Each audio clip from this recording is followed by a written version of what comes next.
Okay, this is a test of my shark rotator lift away.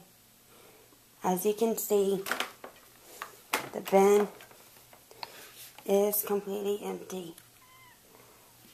And I'll show you what we'll be vacuuming up.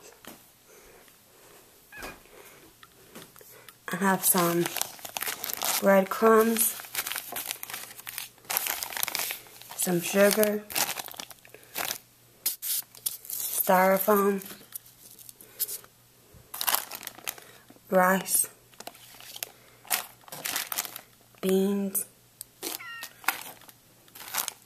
flour,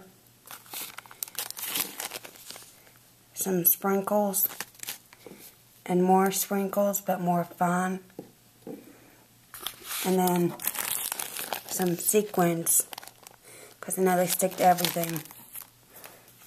And then once we do that, I thought I'd vacuum up a pile of dust and dirt that was in my bin to begin with that I just dumped out into this bowl.